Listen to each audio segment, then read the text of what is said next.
자, 화면 볼게요. 아까 중심세포라는 것은 동물세포에는 없고 식물세포에 있다고 그랬는데, 그렇다고 해서 식물세포에만 있냐 그런 건 아닙니다. 원생동물에도 있는데, 원생동물의 그 수축포라는 것은 일종의 액포에 해당이 되죠. 수축포는 일종의 액포에 해당되는데, 수축포는 예를 들어 이 집신벌레가 저장액의 환경에 있을 때, 저장액이라는 것은 그 세포보다 쉽게 말하면 농도가 더 낮은 용액, 더 구체적으로 그 세포의 삼투압보다 더 낮은 삼투압을 갖는 용액일 때 그걸 저장액이라고 하고, 저장액의 환경에 있을 때 물이 들어오게 되는데, 그럼 물이 들어오면 이 녀석은 자신이 유지되는 것보다 농도가 더 낮아지는데, 그래서 수축포의 활동에서 물을 밖으로 내보내고, 이런 과정을 통해서 노폐물을 함께 내보낼 수 있죠. 그래서 수축포가 삼투압 조절에 관여한다. 또 노폐물 배출에 관여한다. 세포, 다시 내막계라는 말이 나오는데, 내막계가 뭐냐면, 언뜻 이 내막계라는 단어만 보면 세포 안에 있는 막이라는 뜻으로 받아들일 수 있는데, 그 내막계가 뭐냐면 결국 세포막으로부터 만들어진 것들을 내막계라고 합니다. 아까 소포체가 어떻게 해서 만들어졌냐면, 요 세포막이 안으로 말려 들어가면서 소포체가 형성이 되고, 소포체 일부분이 떨어져 나와서 이렇게 골지체가 형성이 됩니다. 그래서 소포체, 골지체, 또 이런 소낭들, 이런 것들은 내막계라고 합니다. 그런데 아까 소포체 일부분이 핵을 다시 염색사를 에워싸서 핵막을 형성한다고 그랬죠. 그래서 핵막도 내막계에 해당이 되죠. 아까 칠판 잠깐 볼게요. 기본반에서 언급했습니다만 반드시 기억해야 될 내용이, DNA를 갖고 있어서 자기 복제가 가능한 세포 소관이 핵, 그리고 엽록체, 미토콘드리아, 이런 것들은 이중막이고, 그런데 막구조가 아닌 것들도 있죠. 막구조가 아닌 것 암기하시렵니다. 의, 중, 인, 염, 앞글자 따서. 그래서 리보솜. 아까 리소좀의 경우에는 세포, 다시 가수분에 관련된 효소들이 들어있는데, 만약에 막으로 둘러싸여 있지 않는다면 그 효소들이 세포 소기관들을 분해하고 다니겠죠. 그러니까 당연히 리소좀은 막으로 둘러싸여 있어야 되고, 자, 그 다음에 중심립, 그리고 중심립 두 개가 서로 수직을 이루고 있는 중심체, 그 다음에 인, 그리고 염색사. 인과 염색사는 어디에 들어있냐면 핵 안에 들어있죠. 자, 그러면 이중막인 거 외우고 막구조가 아닌 거 외우고, 그럼 나머지는 단일막이라는 얘기죠.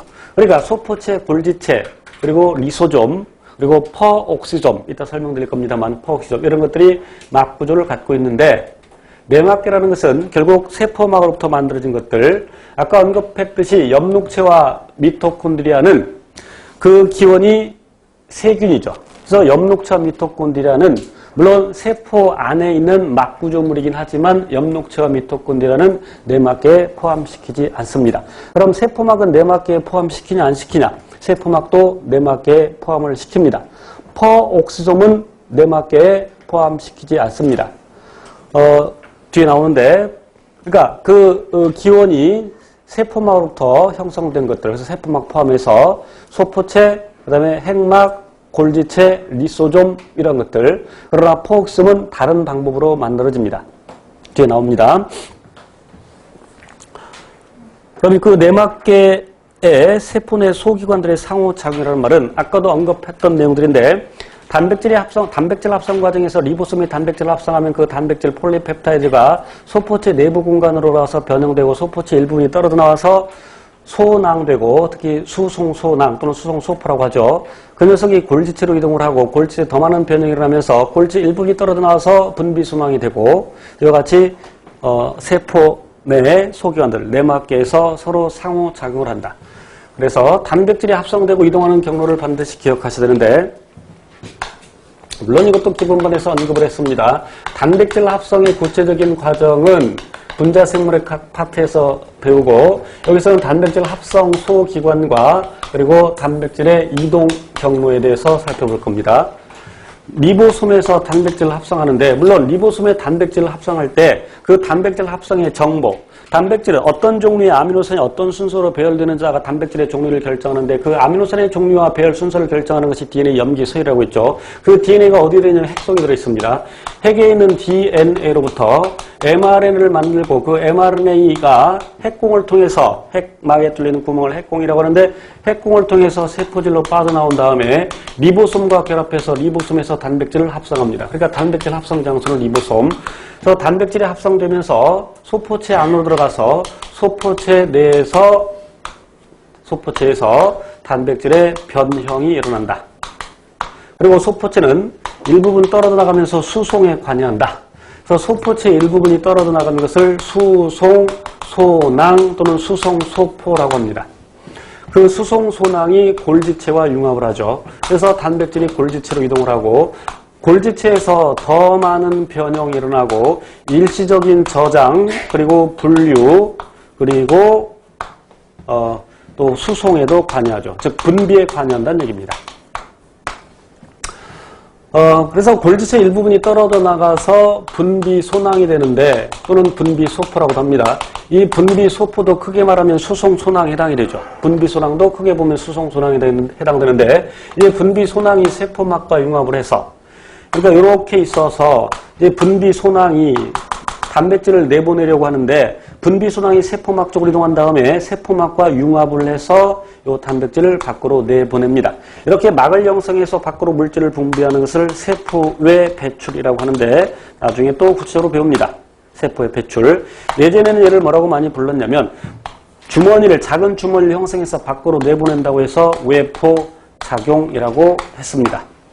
그래서 세포막과 융합을 해서 물질을 밖으로 내보낸다. 때에 따라서는 세포막에도 단백질이 박혀있는데, 세포막에 박혀있는 단백질도 이와 같은 방법인데, 이건 내보내는 건 아니죠. 내보내는 건 아닙니다. 그러니까 미리 소포체에서부터 막에다가 단백질을 이렇게 박는 겁니다. 막에다 단백질을 박은 상태에서, 또 골지체로 이동한 상태에서도 이미 막에 박혀있고, 그러면 그 녀석을 그림으로 표현해서 설명을 드리면, 이제 요렇게 있는데 이 녀석이 막과 융합을 하면, 세포막과 융합을 하면 요 녀석이 세포막의 성분이 되는 거죠. 그지? 그래서 막 단백질도 이와 같은 경로를 통해서 이동을 한다. 그런데 아까 당단백질이 있다고 그랬어요. 당단백질. 그럼 그 당단백질의 그 탄수화물 부분은 세포막에 박혀 있을 때 세포 안쪽에 있어, 세포 바깥쪽에 있어.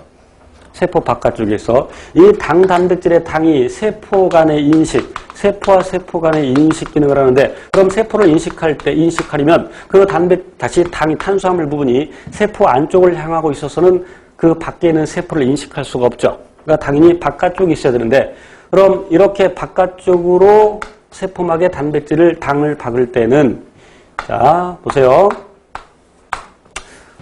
분비소낭을 좀 크게 그렸습니다. 그럼 그 당이 요 분비소낭의 요 바깥쪽 부분에 있어야 될까? 안쪽에 있어야 될까?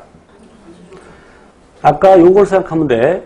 요렇게 지금 분비소낭 안에 분비할 단백질이 있는데, 요렇게 해서 분비하면 안에 있던 게 밖으로 빠져나간